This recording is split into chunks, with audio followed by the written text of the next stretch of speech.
O vice-governador Guilherme Aviv Domingos está entusiasmado com a possibilidade de viajar para o Brasil para divulgar o Instituto Político do PSD. É isto e o que o senhor pretende? E por que a pressa? Não, não é a pressa. O Instituto ele vai ser o formulador do conteúdo do partido. O partido nasceu acusado de não ter conteúdo. Então, ele não é de esquerda, não é de direita, então isso não é nada. Não, é nada e é tudo. Tudo o que é? É um partido que passa a ser construído de acordo com a nova realidade do Brasil. Não adianta você querer construir um partido sentado no gabinete da Vida Paulista.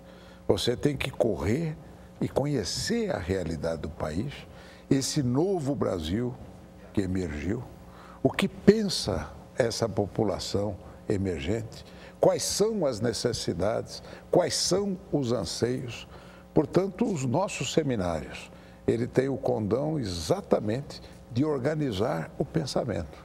E a organização do pensamento está calcado em cima de um projeto para o país, que o partido passa a ser o intérprete a partir da nova realidade. Todos os partidos anteriores, Ney, na verdade, eles estão calcados numa realidade do século passado, né? Da luta após 64, da ideologia de esquerda e direita, e hoje eu divido o país entre conservadores e transformadores, né? Conservador pode ser de esquerda, pode ser de direita, basta dizer que ele não quer que mude. Tem tanta gente que na Constituinte não quis que mudasse nada para poder não alterar o status quo, né? A nossa visão não, a nossa visão é transformadora, que é o anseio da nova sociedade. Portanto, eu vejo com entusiasmo, porque eu já fiz isso uma vez em 1989. Você se lembra quando o PL foi formado, né? Eu fui até o candidato à presidência da República como porta-voz de uma mensagem que hoje eu estou muito feliz porque eu vejo que essa mensagem... Que é o jingo que conquistou o Brasil inteiro, né? Juntos chegaremos lá. Chegaremos. Mas, na verdade, o conteúdo daquela mensagem, ele era um pouco antecipado para a época. Ele não... E que hoje é incrível como ele está atualizado. Portanto, é uma retomada 20 anos depois de uma peregrinação pelo Brasil com a mesma pregação atualizada e ouvindo a sociedade para escrever um programa de nação. Como é que nasceu o PSD?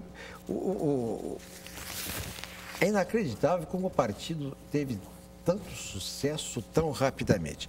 Quando o prefeito Kassab foi escolhido candidato a vice-prefeito de São Paulo, algumas pessoas acharam estranho porque ele era razoavelmente desconhecido e as pessoas sabiam que ele era ligado a uma gráfica da sua família.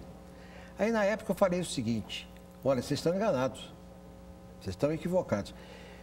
Esse cidadão é extremamente respeitado por ser um excelente articulador político e é o responsável pela existência do PFL no interior de São Paulo, que era a PFL. Na época, uma vez uma pessoa me disse, falou, esse Kassab aí, deputado, esse camarada é danado, ele está percorrendo o estado inteiro, está montando o PFL para tudo quanto é canto, ele é muito bom para fazer articulação. E tem provado isso, ele é realmente uma pessoa que tem a cabeça no lugar. Como é que surgiu a ideia do partido?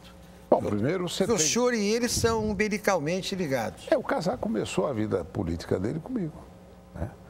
Eu era presidente da Associação Comercial nos anos 80 e um tio dele, que é até meio contraparente nosso, me liga e diz, eu tenho um sobrinho que gosta de política. Eu gostaria que você o iniciasse.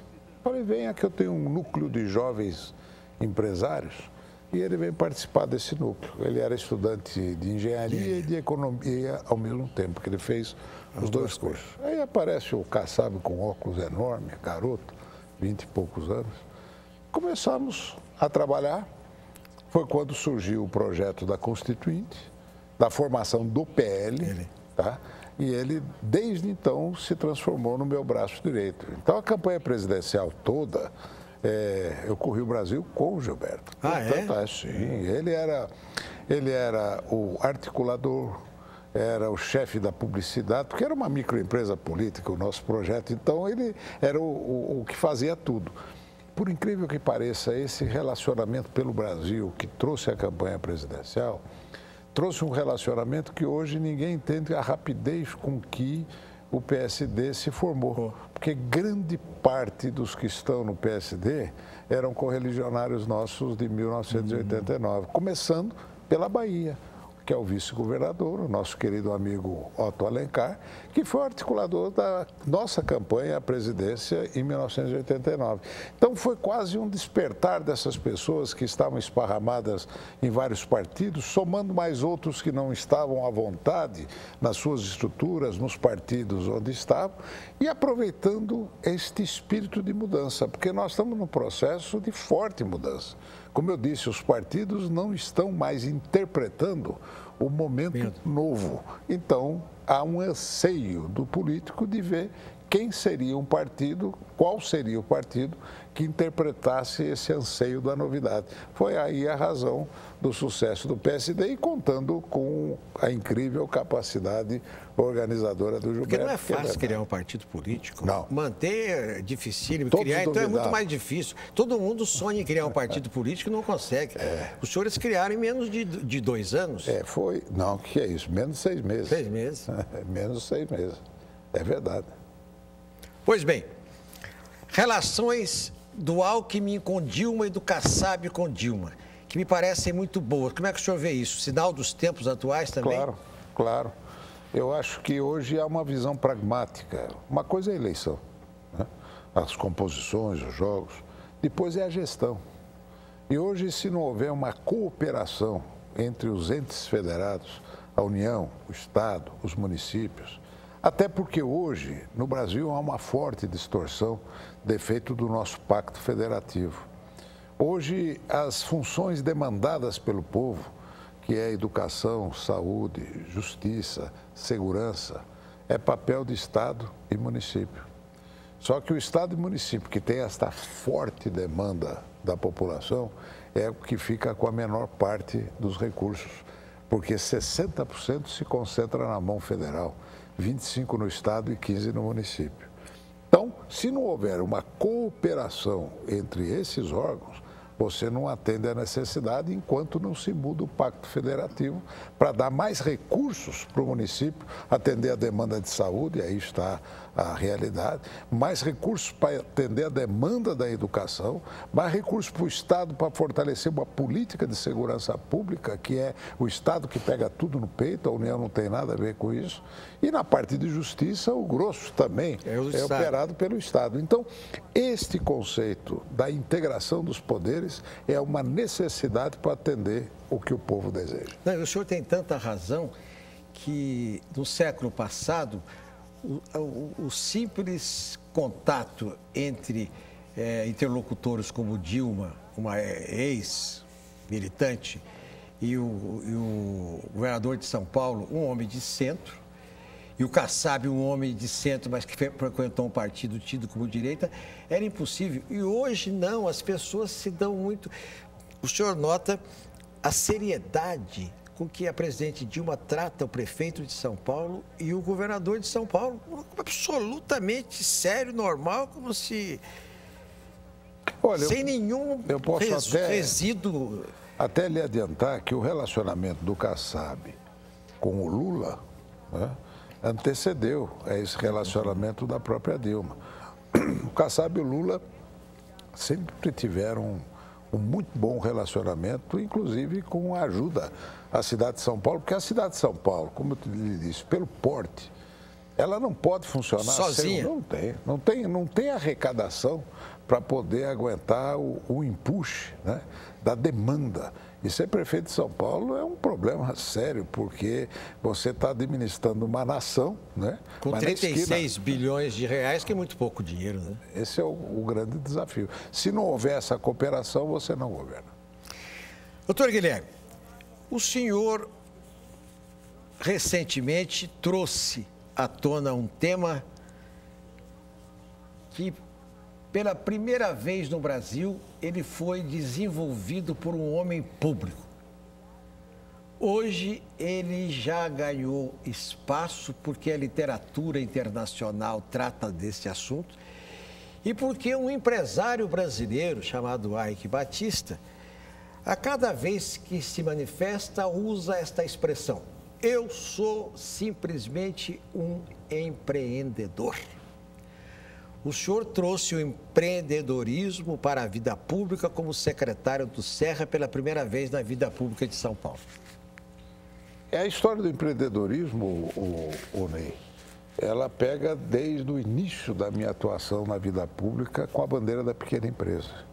Você não se esqueça que eu me elegi constituinte com aquela votação, com a bandeira do microempreendedor e da microempresa e da pequena empresa. E dentro da Constituinte eu fui o autor do artigo 179 da Constituição, que acabou gerando o Simples, que foi regulamentado quando eu fui presidente do SEBRAE, né? Eu fui também presidente do SEBRAE. Então, a bandeira do empreendedorismo sempre foi a bandeira que ficou impregnada, né, dentro do nosso espírito, da nossa alma. E, recentemente, na gestão Serra, nós tivemos a oportunidade de criar a figura do MEI, do microempreendedor individual, que é este informalzinho, que no Brasil são 12 milhões de pessoas. Nossa.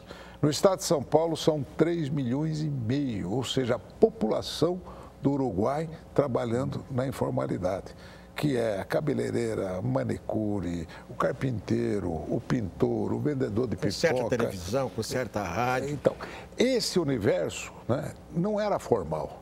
Ele não tinha cobertura formal. Então, eu levei ao Lula, em 2004, ainda como presidente da Associação Comercial, a ideia da criação do microempreendedor individual e que se tornou realidade 3, 4 anos à frente e já por coincidência eu como secretário de Estado do Trabalho, mas que incorporava o tema empreendedorismo. Mas quero lhe dar uma notícia. Pesquisa recente feita pelo partido para compreender o pensamento desse novo Brasil, nos deu um dado que eu já sentia que era isso.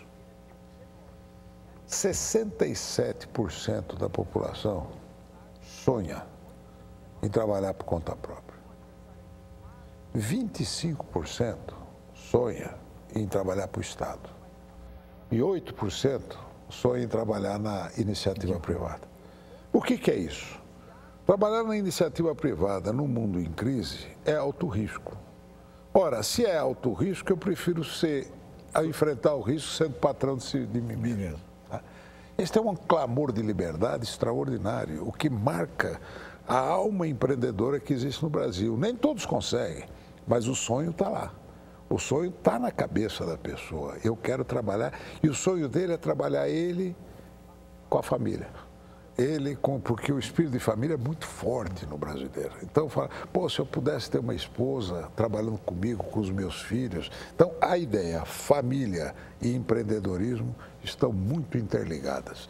E eu fico feliz de poder estar vivendo num tempo que talvez eu enxergava que poderia acontecer, mas que não viesse nesses 30 anos e veio. Vamos falar do Super Simples, de algumas lendas. Tem lendas aí do senhor, da mulher que fazia coxinha e que vendia coxinha para não sei quem, que acabou sendo... Existem várias lendas aí, várias histórias. Nós voltamos já com o vice-governador de São Paulo.